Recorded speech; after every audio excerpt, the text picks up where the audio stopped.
Are on camera. Today is Friday, August the 10th, 2018. My name is Roger Soyset. I'm a volunteer with the Atlanta History Center. With me is Sue Verhoff, Director of Oral History and Genealogy at the History Center, and Ed Woods, who's also a volunteer at the History Center. We're pleased to have Ricky Crook with us, who's observing in the interview today. We're honored to be interviewing Mr. Percy Green, a Vietnam veteran. Thank you, Mr. Green, for your service and your willingness to be interviewed. Mr. Green's interview is being recorded today in partnership with the Library of Congress Veterans History Project. To begin with, Mr. Green, would you please state your full name, date, and place of birth? Percy Eugene Green, Miami, Florida. Starting off then, I guess we could begin with your early days in Miami and where you went to school, what you experienced there, and how you ended up in the service. I lived in Miami, Florida, and I moved to Sanford, Florida, to live with my grandmother when I was younger. I stayed there from 6 to about 8 years old. Then moved back to Miami, Florida with my mother. Then I grew up there, went to Holmes Elementary, and from there I went to Northwestern. And from Northwestern, I went to Job Corps. And from Job Corps, I came back from Job Corps, where I learned how to build boats as a hull specialist. Then from there, I volunteered to go to the Army.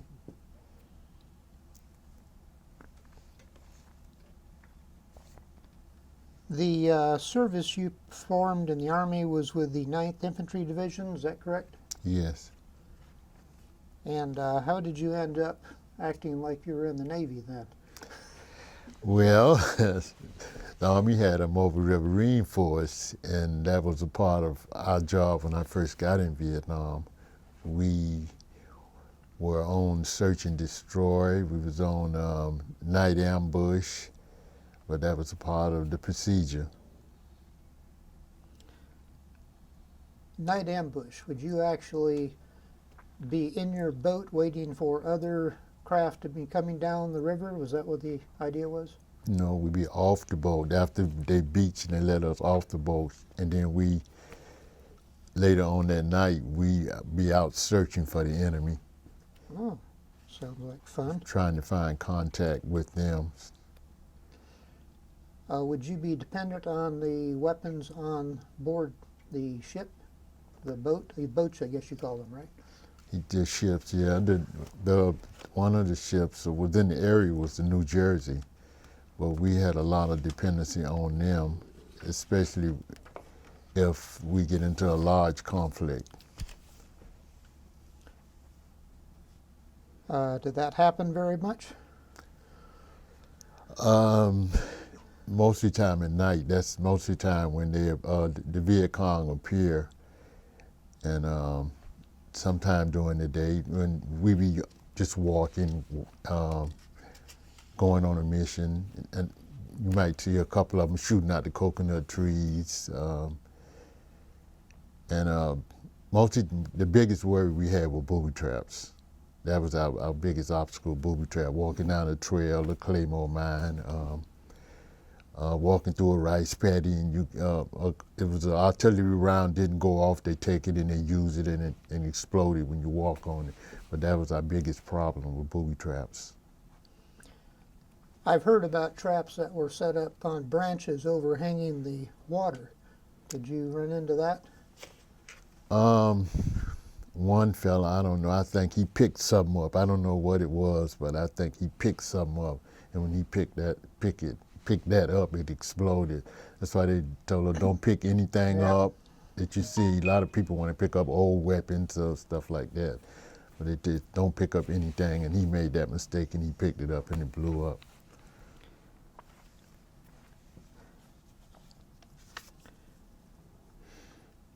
What type of boat were you actually on? What was it called? I believe a Tango. Tango. Was that called I've heard of river patrol boats, swift boats, PBRs. Your steel boat when the ramp let down and they let everybody Oh, yeah, off. The like the old- soldiers on each side. Yeah, like of the World War yeah. II landing craft. Yeah, okay, landing craft, gotcha. Okay. And what type of weaponry did that craft have?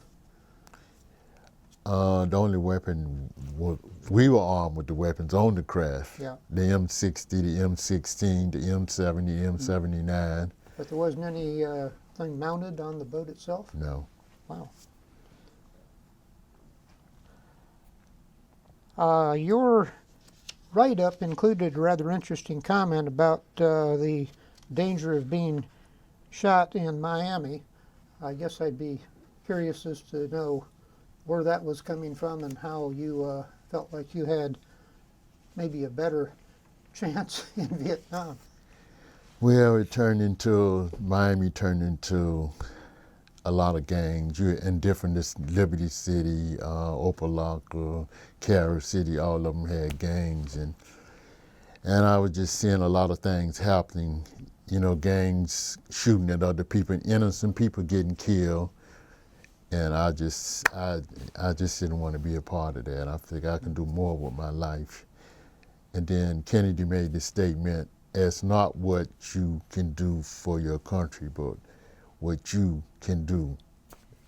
It's not what your country can do for you, but what you can do for your country. Right, how was that? So he made that, kind of stuck with me when he made that statement. It really, kind of moved me. Yeah. And I kind of really respected President Kennedy. Had a lot of love for him, so it made me move, to do that. Have you had any Agent Orange problems? Because I know in 2011, the Navy was granted for the first time the ability to file Agent Orange claims. I assume your experience with these Army riverine boats would have been much the same thing. Have you had any problems there? We had most of the experience we had with Agent Orange was, I think, the B-52 dropping them. And when you go in the area, you see it smoking, look like a little clouds and stuff like that. We went in those areas. I had myself tested through the VA, but they said they didn't find any symptoms or anything. It wasn't anything wrong with me as far as Agent Orange. Okay. Glad to hear that. There is I get a little confused here between what you were doing and what the Navy was doing. There's an awful lot of similarity there, but the Navy has a unit, a memorial monument in San Diego, which seems to be honoring an awful lot of the type of service you perform. Have you by any chance been there or heard anything about it? I went to the memorial in Washington, D.C., the Vietnam Veteran Memorial. Yeah. When I went there, it was a big experience. It was something I felt that I never felt before because it just overwhelmed me and it broke me down and it just, I was very emotional. And when I saw some of the names that I recognized, there were some friends that I knew that were deceased, but it kind of really got next to me. Yeah.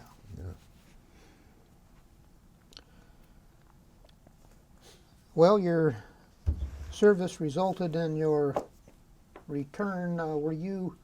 Did you get out early because of your wounds?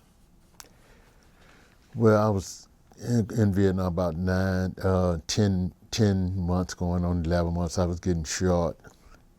And then Tech came up and the big battle came up and we had to go. They put us all on the chopper. They took us out there. And when we got out there, the battle was going on and we moved forward. I was point man, me, the lieutenant, and some other guys was on point.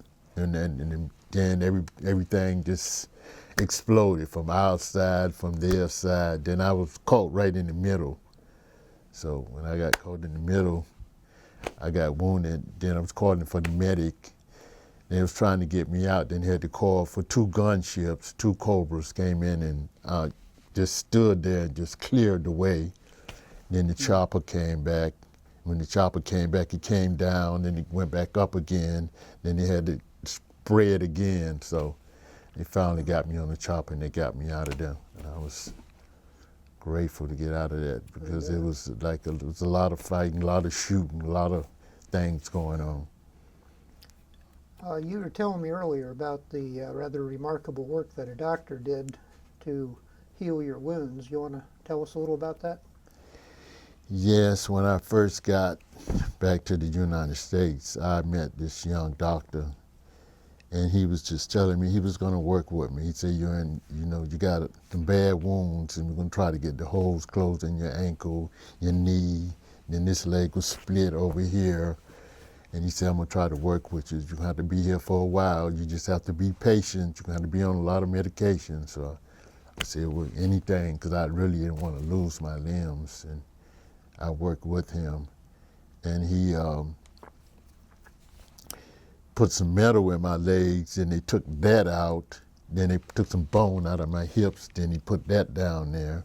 And that worked, because the metal he had first in there, when it got cold, it felt like a toothache. So it was bothering me a lot. So he said he'll take that out.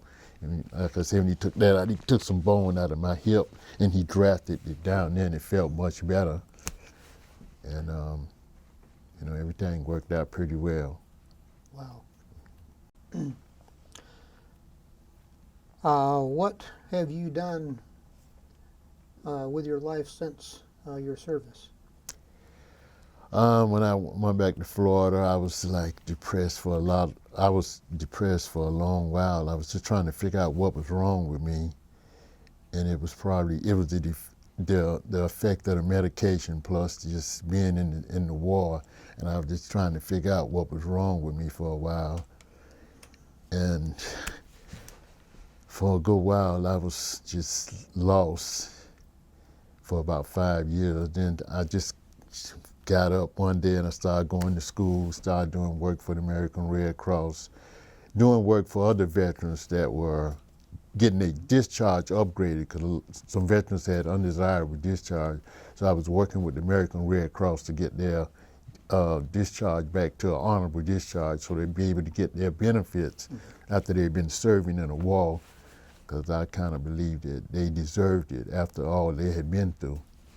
And then I did some work for the state of Florida, some volunteer work. Then eventually I moved to Atlanta, started going to college. So everything just started turning out a little bit better after I finally got praying and got myself back together and got on the right road and got married, had some kids and bought a house. So everything has been pretty good. The VA has been pretty decent. I've been getting good care from the VA. I think I have. A lot of people can be complaining, but I think the doctors and the staff out there, I think they're great people and they do a good job. So I can give them credit. A lot of people complain, but they do their best to do what they can do. Well, that's good to hear.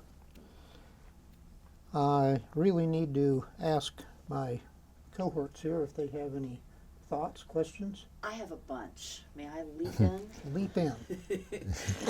What did your family feel about your joining the service? Well, to tell you the truth, they didn't really know. My mother didn't know. When I called her, she said, "Where are you?" I said, I'm going to the Army." She said, "Where are you right now?" So I'm downtown. I signed up for the service and I'm getting ready to leave. But she was kind of surprised, but she said, just try to make the best of it. Then she didn't want to see me on the streets, back there, because there was a lot of things going on in Miami. And then my grandfather, he was in the service, so he kind of felt good about it. And I had a couple other relatives, they was in the service, and I had a couple other friends, they was in the service. So, it was all right. They kind of felt good for me. Any reason why you chose the Army over other branches? First, I chose the Air Force. I had took the tests, and then I changed my mind. I went into the Army, but it kind of, I think, fitted me a little bit better, the Army, because when I got in the Army, I kind of adjusted, and everything was kind of working out was kind of slow, but everything turned out kind of good. What do you remember about training? It was tough, especially during the wintertime. And then going to South Carolina, Fort Jackson, and we had to go out there, and they were talking about snakes was out there, coral snakes out there. We had to be out there at night, and I had thought about that twice, about the snakes thing, and I said, But, we got through it, and, it was all right. You just had to adjust to it, and, but everything turned out pretty well. What do you remember about your first impressions of Vietnam? We usually like to ask our veterans that. Do you remember what it was like when you first got there?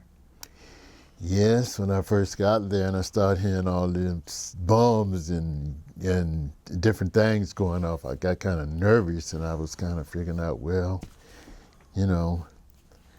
Then we got mortared while we were there, and we had to get out and run to a safer area, because we was in the barracks, and we was getting mortared. And one guy, he put a claymore mine between his toe and blew his foot off. So, and he was hollering, and then when I was getting ready to go out, I was saying, well, why would you blow your toe off? And but it was kind of scary at first, and but you just had to gradually get used to it. It was being in an area where you never heard all these gunshots before, and if I was nervous, I was kind of scared. But you just had to bear with it. Wow. I know it's probably impossible to say this because there isn't a typical day in Vietnam, but if you had to describe a typical day doing what you were doing on those riverboats, take us through a typical day from the time you woke up to the time you went to bed.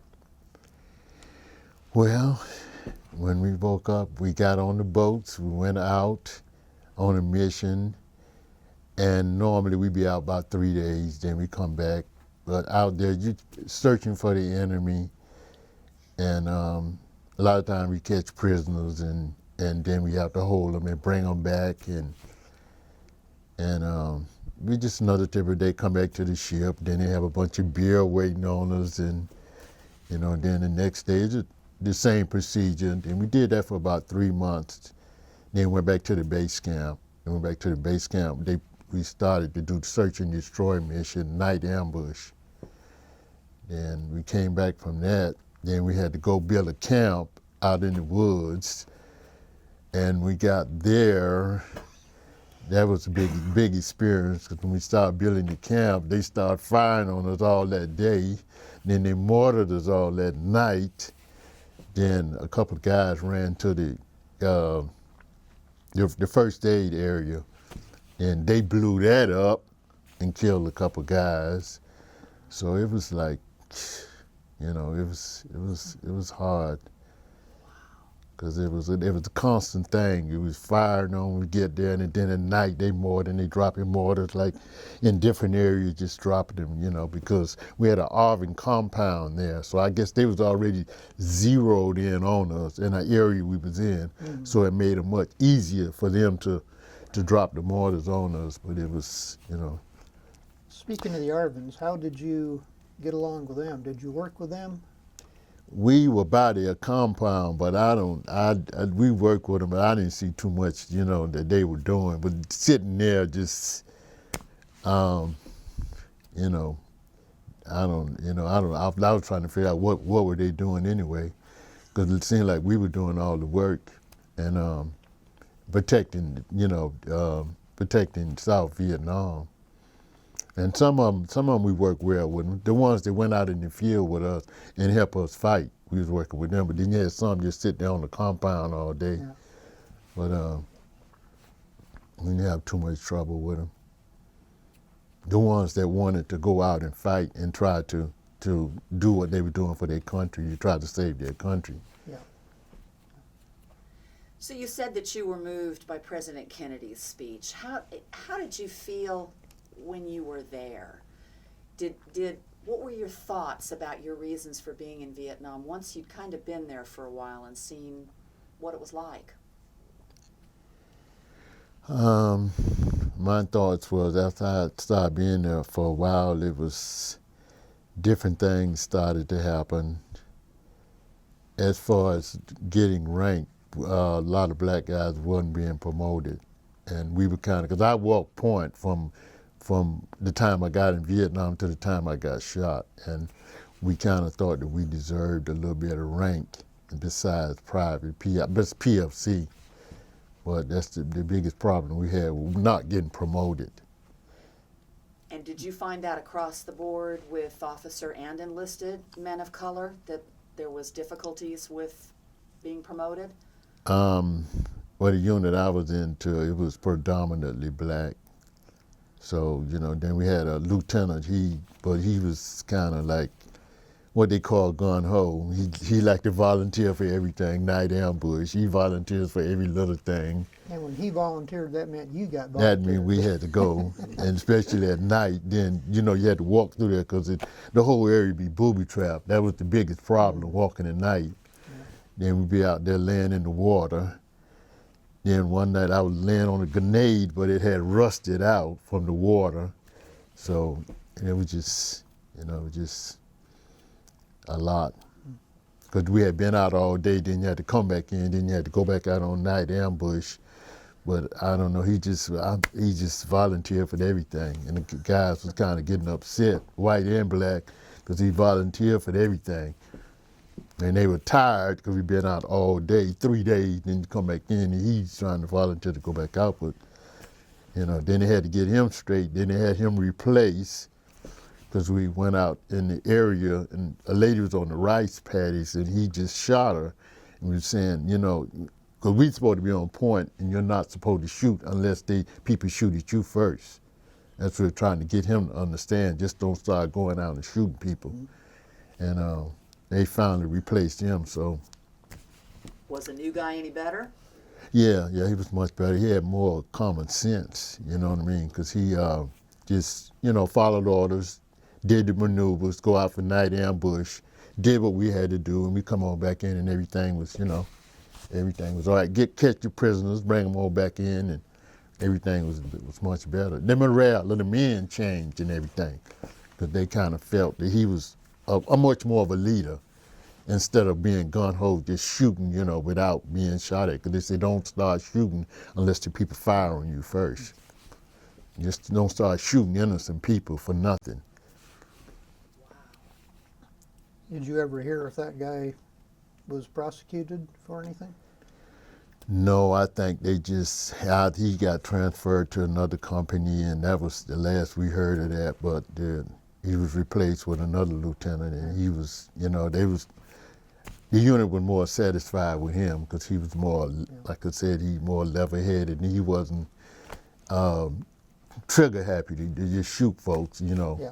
Unless you shoot somebody, shoot the enemy, not civilians. What were relationships like within your unit? You said it was predominantly black, but you had some white folks too. How did you all get along? Everybody got along pretty well. Everybody, it wasn't no problem between the men. It was just, because the top, the first sergeant, he was black, big, tall guy. And it was just getting promotions. That's what it was. That's what the conflict came up, getting promotions. And me, Lamont, and Webb, we walked point for about 5 months straight, and we thought that we should have been kind of, because we were doing the most dangerous work out there, and we thought that we should have a little more rank than what we was given. Of course. And we kind of got upset about that. Then they had put me in a different company, Alpha Company, because we was in Charlie Company, and they put Webb in another company, and they sent the other guy, they sent him to jail, because they said he created the problem. So, Got it. yeah. So I got a question. Sure. When you walked point, how far out were you from the rest of the company And were you by yourself or were you with an officer or whatever?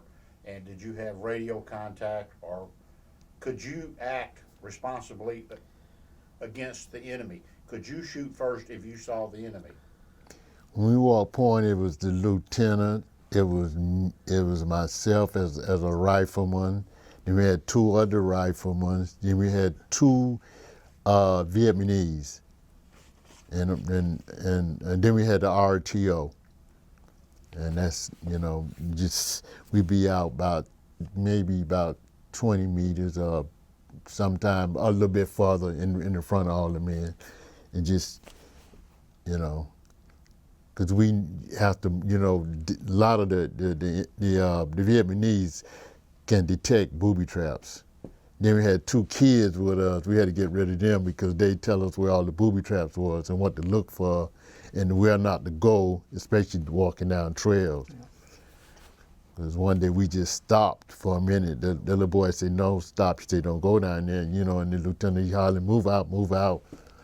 And we was just telling him, just be patient and, just stay here for a moment. Then everybody walks down the trail, the big Claymore mine blew up the first 6. Everybody, they laying dead. So it was kind of, then they told us they had to get rid of the kids. So, Why? Why would they want to? Were the kids not being helpful, or They were being helpful, but they were too young because they were about like 10, something like that there. But they lived in the area, and they kind of tell you, well, don't bother nothing, don't pick nothing up, don't go down this trail, and show us different things how the people booby trap the area. Because a lot of times when we leave the area, they come back in there and threaten the people. When you with them Americans, we're gonna kill everybody up in in the village. So it's kind of helping us out too. When you walked point, did you know where you were going? Did you have an identified route that you had to go, or like on a map, or did you just start walking? No, we had a map. We was on a mission, and the lieutenant, he was there, and the RTO was next to him. So we had a mission from the beginning when we first started, where we were headed at. And a lot of time, like I said, the longest trip we had was going to build this camp, because it took us about a week to get there. And And in my unit, we always had a direction we had to go, and we had our compasses to determine we were going the right direction. And then you had a certain distance you wanted to go, and you was keeping track of number of paces. And you had a couple of people that would have already measured their pace so that they knew how many steps would equal, 20 meters or whatever. the lieutenant had a compass, he had a map, then he had the RTO there. Then he had him, in case we need to call in artillery, and we ran into a big trap, and to get on the coordinates so that so we won't get hit. So he always calling in artillery, you better know. yeah, he always had that intact. I give it to him because it came in right when it came in the right place, and he was doing his job well. So I felt comfortable being around him because he was, he did it. This being the second lieutenant, not the first one. Yeah, the second one, yeah. And he did a great job.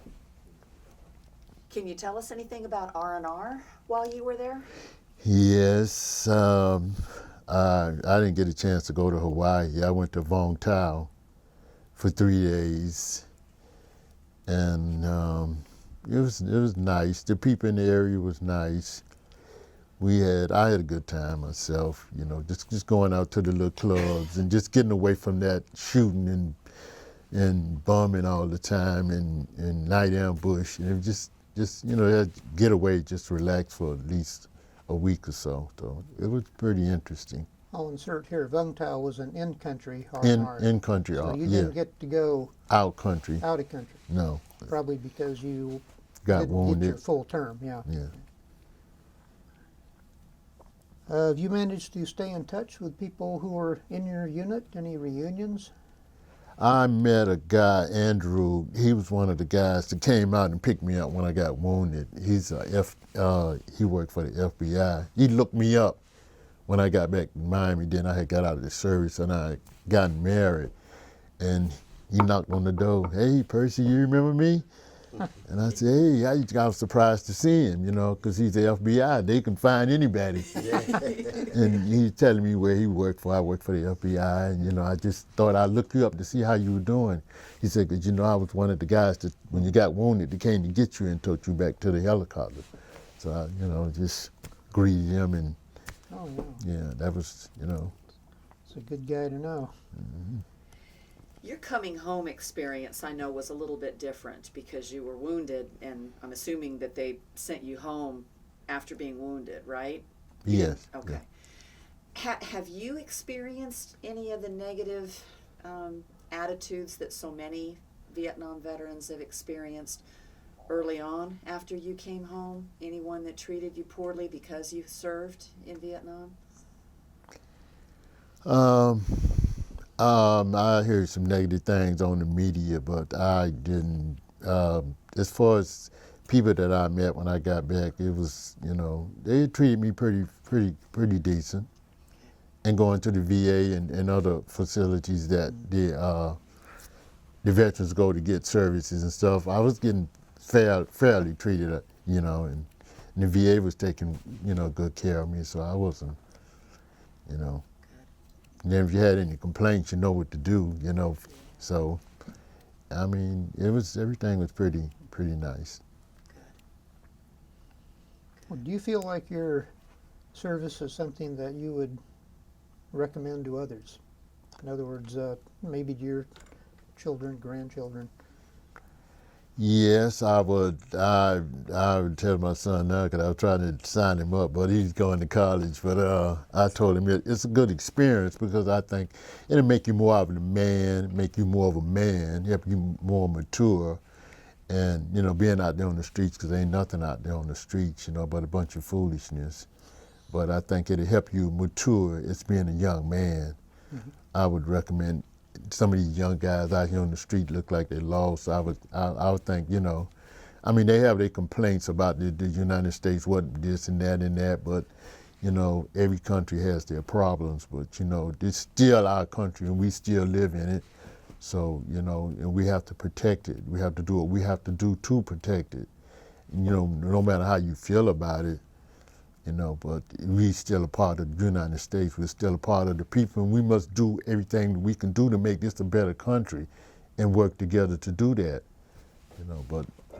Well, I think this country's lucky to have someone like you. Yes. Yes, sir.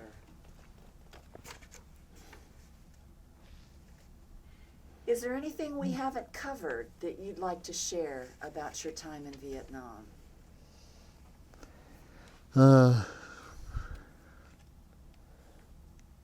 It was just an experience that I had, and it was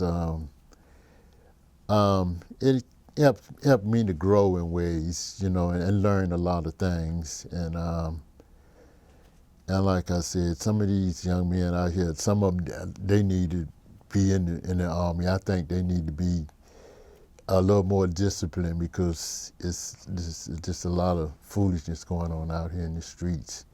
And, you know, need more direction for these young men. I think they need a better, you know, better path to travel than what they're traveling now, because there's a lot of just foolish stuff going on. They're doing a lot of foolish things.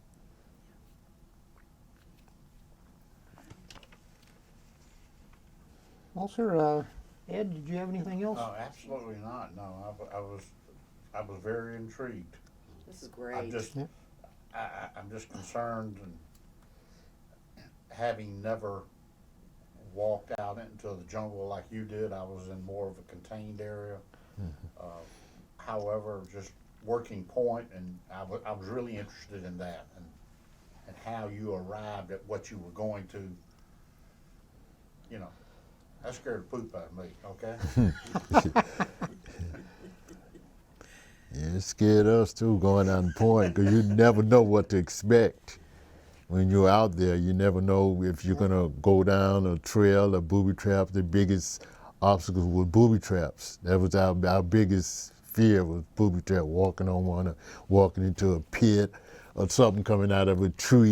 You know, you just never know. You just, you know, and a lot of times just got on my knees at night and prayed hard and asked God to please guide me and give me some help and help me out. Well, yes, he did. Yes. One thing that I didn't do, the specific unit description, because of researchers are going to want to know this.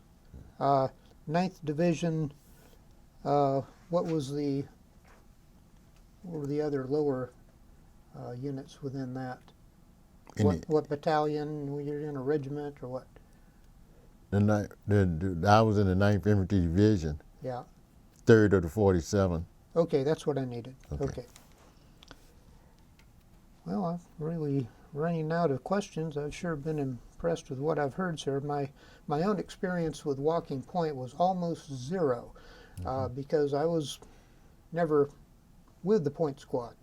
And on one occasion, when I decided to go out and check out something myself, all of a sudden I realized there ain't nobody out in front of me.